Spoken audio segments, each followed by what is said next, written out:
Hello everyone. My name is Mushfiqur Rahman. I hope all of you are doing well. So আমাকে কয়েকজন জিজ্ঞেস করেছে যে as a student হিসেবে স্কটল্যান্ডে থাকতে অ্যাপার্ট ফ্রম টিউশন ফি অন্যান্য কি খরচ হয়ে থাকে অ্যাজ আ স্টুডেন্ট হিসাবে থাকতে গেলে। সো আজকের ভিডিওতে আমি তোমাদেরকে ওটা নিয়ে কিছু আইডিয়া দিব। তো সবার ফার্স্টে যে কস্টটা আসে সেটা হচ্ছে অ্যাকোমোডেশনের জন্য, অ্যান্ড এখানেই সবচেয়ে বেশি তোমাদের খরচ হবে। সো বাসার ভাড়ার যে রেঞ্জটা এটা না অনেক কিছুর উপরে ডিপেন্ড করে, তোমাদের কোন লোকেশনে বাসা, সিঙ্গেল রুম নাকি শেয়ারিংয়ে নাকি ইউনিভার্সিটির অ্যাকোমোডেশনে থাকছো, সো মেনি ফ্যাক্টরস। বাট যে রেঞ্জটা আমি বেশিরভাগ মানুষদেরই দেখলাম খরচ হতে, সেটা হচ্ছে 500 থেকে 700 পাউন্ড মান্থলি।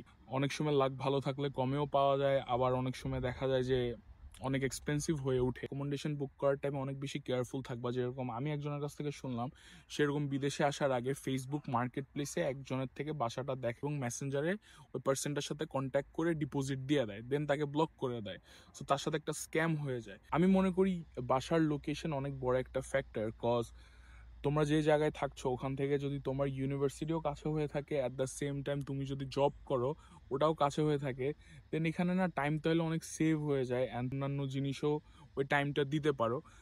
বাট হ্যাঁ, অনেক সময় জিনিসগুলো একটু টাফ হয়ে উঠে, বাট সময়ের সাথে সাথে না এখানে থাকতে থাকতে অ্যাকচুয়ালি অনেক কিছুই জানা যায়। নিজে থেকে না ওই জিনিসগুলো আরো বেটার জানা যায়, কজ প্রত্যেকটা মানুষের সিচুয়েশন অনেক ডিফারেন্ট হয়ে থাকে। তোমরা চাইলে অ্যাম্বার স্টুডেন্ট থেকেও তোমাদের স্টুডেন্ট অ্যাকোমোডেশনটা দেখতে পারো। এটা হচ্ছে একটা গ্লোবাল স্টুডেন্ট অ্যাকোমোডেশন প্ল্যাটফর্ম, যেখানে গিয়ে তোমাদের যে বাজেট, তোমাদের যে প্রেফার্ড লোকেশন, ওই জিনিসটা চুজ করে তোমরা বাসা দেখতে পারো, সব প্রপার্টি ডেসক্রিপশন পড়ে নিতে পারো, এবং যদি ওটা তোমার পছন্দ হয় এবং তোমার সব কিছুর সাথে ম্যাচ করে, যেন ওটার সাথে কন্টিনিউ করতে পারো।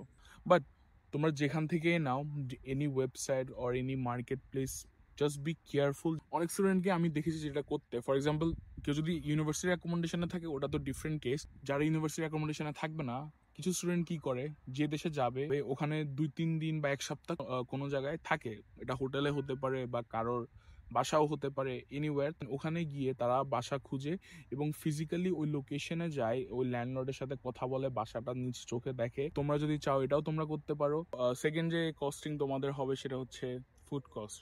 অবভিয়াসলি বেঁচে থাকতে হবে, তো তোমাদের বাসার আশেপাশে যদি আজদা, আলডি, লিডেল, ফার্ম ফুড এগুলো হয়ে থাকে, দেন ভালো, কজ এগুলোতে খাবারের জিনিসপত্রের দাম একটু কম হয়ে থাকে। অ্যান্ড সেন্সবারি, টেস্কো, এখানে জিনিসপত্রের দাম একটু বেশি হয়ে থাকে। অ্যান্ড আরেকটা জিনিস হচ্ছে, এই যে আজদা, আলদি, সেন্সবারি, এদের প্রত্যেকজনেরই একটা নিজস্ব অ্যাপ থাকে, ডাউনলোড করে ওখানে একটা অ্যাকাউন্ট ওপেন করে নিবা। চেক আউট করার পরে যখন ওটা স্ক্যান করে নিবা, কিছু ডিসকাউন্ট তুমি পেতে পারো। একটা জিনিস হচ্ছে যে এখানে অনেক সময় দেখা যায় যে তোমরা যদি কোনো জায়গায় শপিং টপিং করতে যাও, স্টুডেন্টদের জন্য ডিসকাউন্ট থাকে। যেরকম আমি একবার একটা জায়গায় স্নিকার্স কিনতে গেছিলাম, জাস্ট চেক আউট করার টাইমে আমি বললাম যে এখানে কি কোনো স্টুডেন্ট ডিসকাউন্ট আছে নাকি। ওরা বললো যে হ্যাঁ ছিল। সো আমি 20% ওখানে ডিসকাউন্ট পাই, আমার প্রায় 30-40 পাউন্ডের মতো সেভ হয়ে যায়।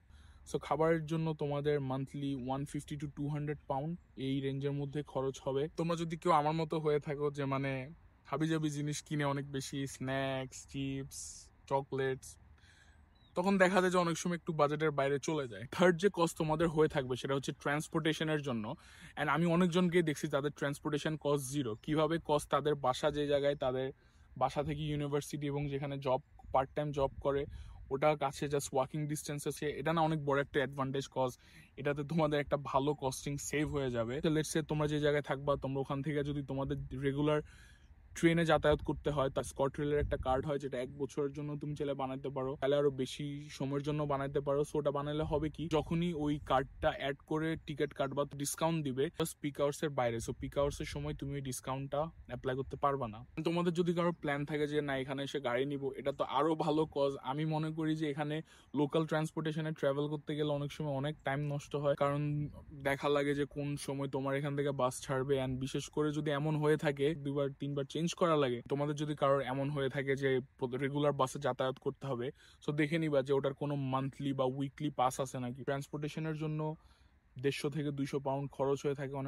এভারেজ থাকে সচরাচর। আমি যেটা দেখলাম স্টুডেন্টদের, বাজারে তোমরা স্কটল্যান্ডে আসবা, তোমাদের বয়স যদি 22 বছরের কম হয়ে থাকে, সো তোমরা এখানে একটা কার্ড বানাতে পারবা যেটার নাম হচ্ছে এনএসি কার্ড বা ইয়াং স্কট কার্ড। এটা যখন বানাবা, এটার অ্যাডভান্টেজ কি, সেটা হচ্ছে তোমরা 22 বছর বয়স পর্যন্ত ফ্রি ট্রাভেল করতে পারবা। লেটস সে তোমার বয়স 21 বছর, তুমি যখন স্কটল্যান্ডে আসছো, তো তুমি যদি এই কার্ডটা বানাও, তোমার 22 বছর হওয়া পর্যন্ত তুমি এই কার্ডটা ইউজ করতে পারবা। দ্যাট মিনস তুমি 1 বছরের মতো এটা ইউজ করতে পারবে। আমার 22 বছর বয়স হবে ঠিক ওটার আগের দিন পর্যন্ত তুমি এটা ইউজ করতে পারবে, এবং পুরো স্কটল্যান্ডের মধ্যে তোমার বাস ফ্রি। জাস্ট এটা কিন্তু শুধু বাস, ঠিক আছে, এখানে জাস্ট তোমার বাসটা পুরো ফ্রি স্কটল্যান্ডের ভিতরে। অ্যান্ড আমি মনে করি এটা একটা বেস্ট টাইম, তোমরা বিভিন্ন জায়গা তখন এক্সপ্লোর করতে পারবা। অ্যান্ড ফোর্থ যে কস্টিংগুলো আসে সেটা হচ্ছে লেটস সে তোমাদের ফোন বিলের জন্য তোমরা মান্থলি প্যাকেজও নিতে পারো, 10 to 20 পাউন্ড হতে পারে পার মান্থ।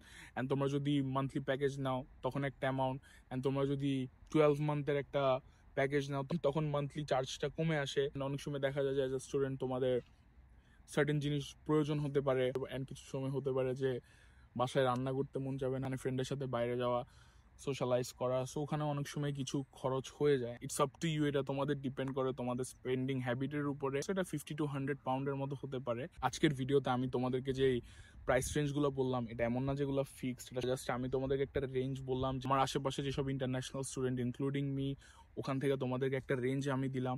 হতে পারে তুমি সবকিছু অনেক কমে ম্যানেজ করে ফেলতে পারছো, বাট আবার অনেক সময় অনেকজনের জন্য দেখা যায় যে জিনিসগুলো আরো অনেক বেশি এক্সপেন্সিভ হয়ে উঠছে।